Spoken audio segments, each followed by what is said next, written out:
Hai, hello, assalamualaikum. Okay, untuk hari ni aku just nak review sebuah filem yang memang agak-agak kontroversi dan juga memang aku boleh katakan yang filem ni is not for tontonan umum lah kan. Filem tersebut tajuknya ialah Borat Subsequent Movie Film.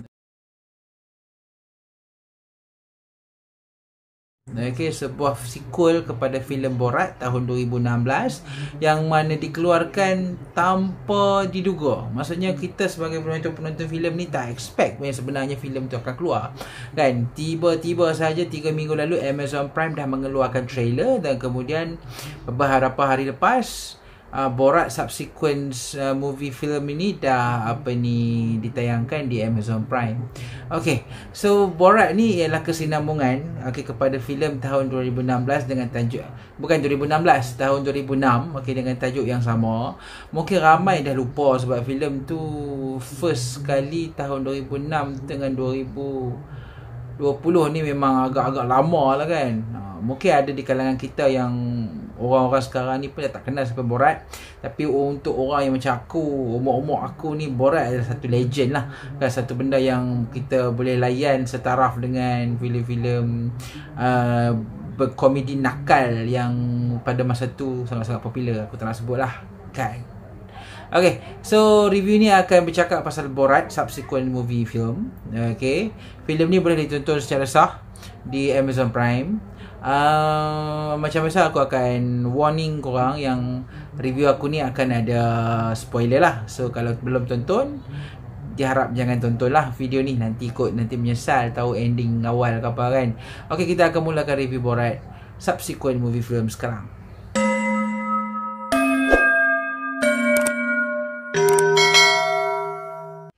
Okey, Borat Subsequent Movie Film ni ialah kesinambungan terus daripada filem tahun 2006. Okey, bagi siapa yang tengok filem Borat ni, semestinya ia adalah sebuah filem yang memperkenalkan pelakon yang memang cukup sinonim dengan lakonan yang suka meniru watak-watak, yang suka bersembunyi di sebalik karakter-karakter ni, iaitu Sacha Baron Cohen.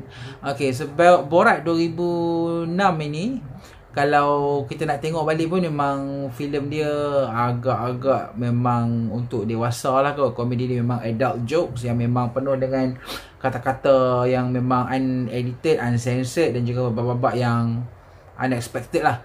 So bila tahun ni, pada tahun 2020 ini, Sacha Baron Cohen tu buat satu lagi filem Borat, iaitu Borat Subsequent Movie Film, yang mana kita tak jangka pun filem ni akan muncul. Dan ianya memang dirancang untuk memeriahkan lagi macam musim-musim mengundi di Amerika Syarikat lah. Okey, untuk penonton-penonton macam aku ni, sebagai penonton di Malaysia yang pernah menonton filem Borat yang pertama dulu, filem yang kedua ni memang kita dah jangka dah, kita expect lah filem ni akan mempunyai lawak-lawak yang memang lucah, lawak-lawak yang memang kasar, lawak-lawak yang memang kadang-kadang buat orang geli lah. Dialog-dialog dia pula memang agak-agak racist, kadang-kadang dia memang agak-agak uncensored lah, benda-benda yang memang semestinya filem ni tak boleh tonton dengan di golongan kanak-kanak ataupun golongan-golongan yang tak boleh accept gaya penceritaan Borat ni. Okay, Borat Subsequent Movie Film ni berkisah tentang kehidupan Borat lah. Okay, dalam filem ni Borat dah 16 tahun yang lalu. Okay, sekarang ni dia dah ada anak. Okay, dia dah ada anak. Lepas tu kerajaan Kazakhstan ni lebih kurang lah, okay, dia nak Borat ni pergi ke Amerika untuk hantarkan sebuah hadiah, seekor monyet kot kepada orang yang bawahan Donald Trump. Okey, tapi apa yang terjadi bila pergi Borat sampai sahaja ke US ni, rupa-rupanya anak dia yang memang tintong sikit ni, tintong pasal apa kena tengok lah, telah ikut masuk ke dalam kotak yang berisi monkey tu dan telah makan monkey tu. So sebagai solutionnya, Borat merancang untuk jadikan anak dia ni sebagai hadiah kepada orang bawahan Donald Trump ni. Okay, tapi sepanjang perjalanan tu sebelum Borat jadikan anak dia sebagai hadiah kepada orang bawahan Donald Trump ni adalah kisah-kisah hubungan bapa dan anak yang membuatkan filem ni agak emotional certain time. Okay, jadi segi penceritaan filem ni memang rare pada aku, fresh, memang agak luar kotak. Dia tidak ada bandingan dia. Memang kalau siapa nak bandingkan penceritaan ni hanya setanding dengan filem Borat yang pertama. Dia macam ada satu dia punya penceritaan dan juga gaya penulisan yang tersendirilah. Bagi siapa yang kenal Sacha Baron Cohen punya style, kita akan tahu yang Borat ni memang sinonim dengan dia. Dari segi visual, filem ni dia buat seakan-akan macam videotape. So kualiti dia macam nampak macam gambar-gambar kabur-kabur sikit, gambar lama-lama sikit kan. So korang kalau tengok filem ni dekat Amazon Prime, jangan duk betulkan dan duk anggap data hampa tu tak tayangkan HD ke apa, no. Memang kualiti filem ni dibuat seakan-akan kita menonton videotape. So memang itulah kualiti dia. Memang setanding dan juga sama level dengan filem Borat tahun 2006. Jadi dia punya kesinambungan dari segi kualiti filem tu nampak macam sama lah, walaupun teknologi dah berbeza kan. 2006 hingga 2020 memang evolusi teknologi tu sangat-sangat panjang, dan Borat ni still stick dengan evolusi tahun 2006 untuk memberikan dia punya aura Borat tu. Okey, dari segi lakonan Sacha Baron Cohen kali ni memang tahu lah, sebab benda ni memang prank kan, dia punya prank. Jadi sebab orang dah kenal Borat tu macam mana, dia tidaklah menjadi Borat sepenuhnya. Ada setengah-setengah tu dia melakukan watak-watak yang agak-agak rare lah. Maksudnya dia menyamar dengan pelbagai watak. Okey, ada watak-watak yang cukup okey, memang melucukan. Ada watak-watak yang agak-agak menggelikan. Okey lah, banyak watak yang memang membuatkan filem ni menarik untuk ditonton. Tapi yang lebih menariknya untuk Borat kali ni, Borat subsequent film ni, Borat tidak beraksi seorang-seorang. Dia ada anak dia yang menjadikan filem ni agak unik. Instead of talking about macam bercerita pasal macam mana Borat ni dalam culture Amerika, so kita ada cerita pasal hubungan antara seorang ayah dengan seorang anak.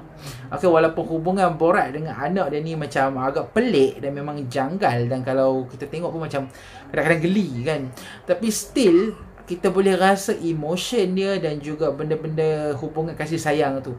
Yang ni aku tak dapat rasakan dalam filem Borat yang pertama, dan bila aku tonton subsequent film ni, kalau kita tengah-tengah duk seronok-seronok, bergelak, and then kita boleh rasa emotion sedih. So itu adalah benda yang sangat bagus. Aku memang cukup suka elemen-elemen tu.